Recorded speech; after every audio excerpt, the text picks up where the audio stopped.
Hello and welcome back to Mr. Caro Plays FM26. Today we are on our part 2 of our relegation challenge. Now in part 1, we drew our first game, we moved up a place, and we obviously got an extra point. Now above us in the league, there wasn't a drastic change. I believe the team above us I think they made one, which kind of made the table look a little bit worse than perhaps at the start. However, we did gain a point, so we are making progress. Now, I will put a little image of the table in the top right-hand corner.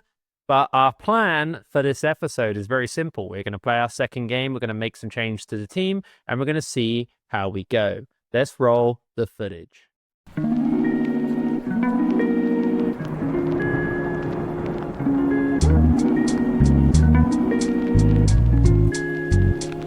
Okay, so our game has loaded. Now, as you can see, we drew our last game, as I said in the intro, to Aston Villa. It was a 0-0, which personally, I think is a pretty good result against a much stronger team than us, certainly at this current second. Now, what we're going to do is we're going to have a quick look at the Premier League, which, as you can see, we can see it in this view here, but we're going to expand it out so that we can have a good view. Now, as I said in the intro, we were bottom, but now we are up to 19th place. But we still have a decent amount of points to get up to Nottingham Forest. Now, I think originally Brentford were down there, maybe Sunderland in the previous game, but they won their game, so then they moved up to the next place. Now, the only kind of negative, I believe, when I saw the messages is that we do have an injury to one of our players. I don't know if he is a mainstay in our team. He looks like a pretty good wing back, so that will probably cause us issues. I would imagine he's only played 6, maybe 10 games, but it could be that he's a new signing. Haven't heard of him before, so maybe that definitely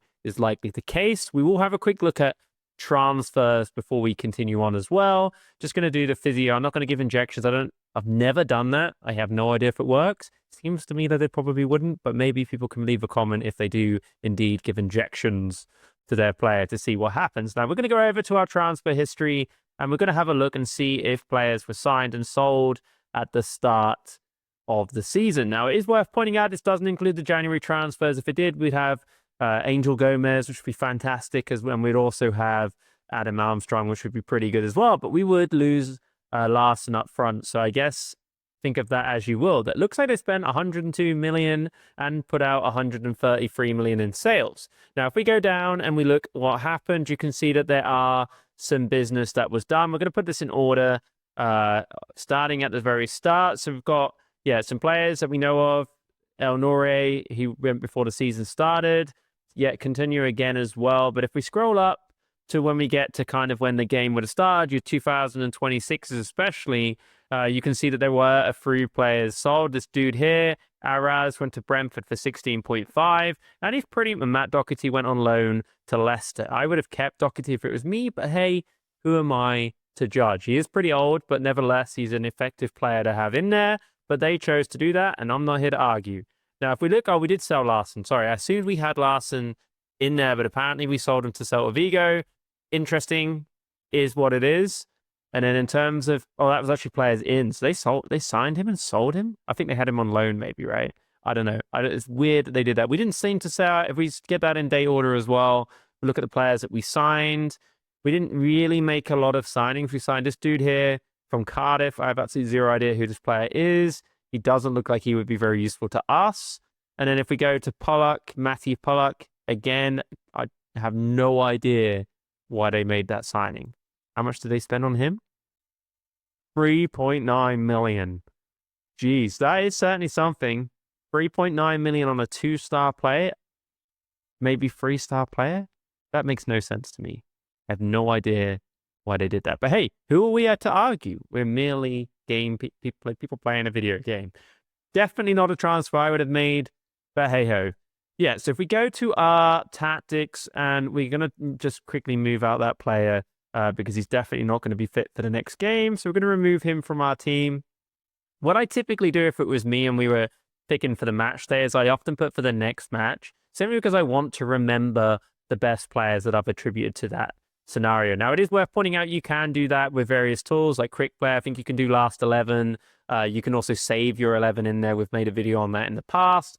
But think about we really are playing this for a couple of games, so we don't have that kind of level of integration in our save. But we've made our kind of change there. And what we're going to do is we are going to quickly skip ahead to the next game, because our next game is against Liverpool on the 4th. So in a couple of days. So what you'll join me is you will join me about to watch the highlights of that game.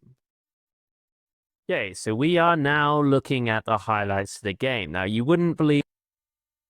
Okay, so at this point, the audio cut out for about 10 seconds now. Needless to say, I said absolutely nothing interesting seen before, but that is the reality of what we have at play. Liverpool are on the attack. You can see the score at the top, which is not ideal, but we're going to run with it just so that you can see what happened in the game. Now, obviously, Liverpool winning 2-0 is not great. However, it could have been a lot worse, and that is certainly what we're taking the advantage of. As you can see, now we're on the attack here. I loaded up the key highlights, so hopefully we should get a couple of highlights from our team in here. The one big thing going into the game, which wasn't ideal, let's see if we get a goal here. A TK on the ball, running for a defense that they're not there, and makes it 1-0. Yeah, so pretty solid goal from Liverpool there. Pretty standard goal against kind of relegation fodder a little bit there, but we're going to try and make ourselves not relegation fodder. But at the second, we very much are. But we did stand a good first half there, and we did keep it out of kind of contention.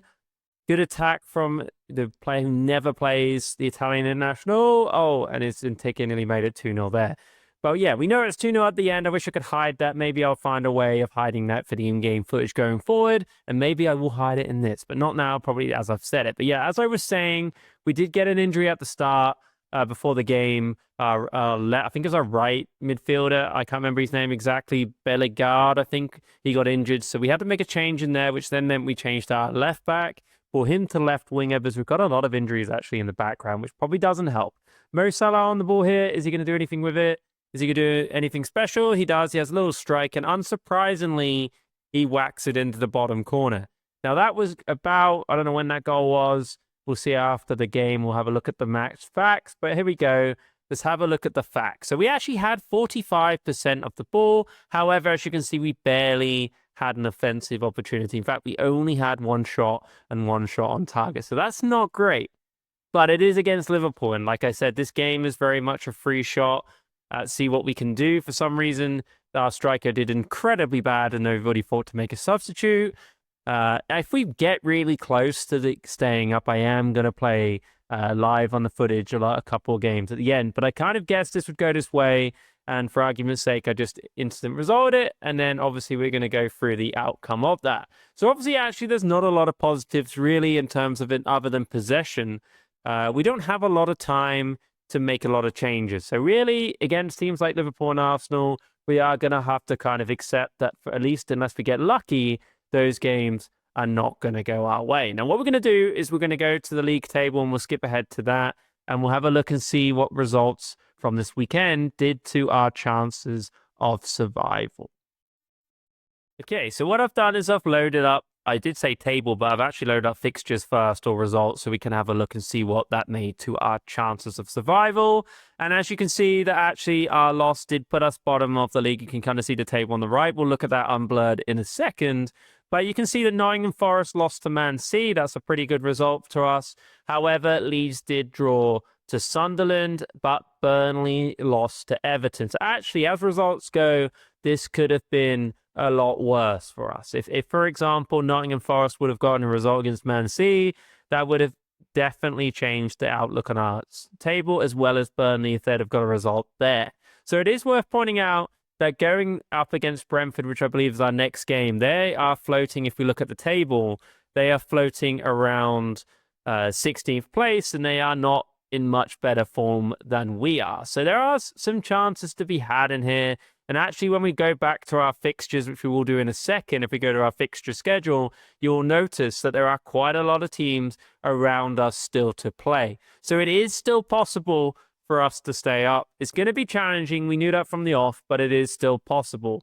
Now, if we go back to our fixture schedule one last time, you can see that we've got Brentford, followed by Arsenal, and then West Ham, Leeds, and Spurs. So we have an opportunity here to make it happen. But it is going to be difficult. It is fair to say it is going to be difficult for us to do that, but it's not impossible. Now, one thing I wanted to have a quick look at before we end this video is I wanted us to see what players had actually achieved something this season. So let's see and see what goals, what players have scored the most goals. We've got Larson on 6 goals. We've got another dude, Takahami. I'm going to not even pronounce his second name. He's got 4 goals, but you can see that our assists are pretty bare, and that may paint a picture for our team. You can see our defensive midfielder has got the most assists with 4, but typically our team is not doing very well in that regard. Now, if we go over to our match day in our tactics, just because the fillers I've got set up don't have average ratings in there, if we look at our average rating of our team,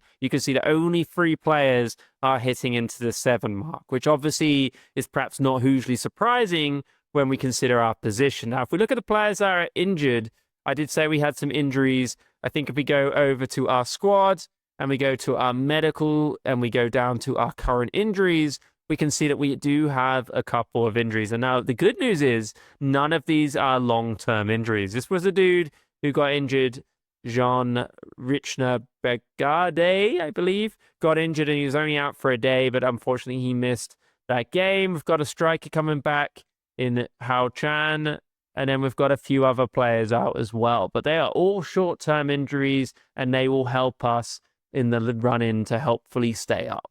Now, if you like this video, please give it a like and subscribe. Hit the notification button to see when videos are released. Thank you and goodbye.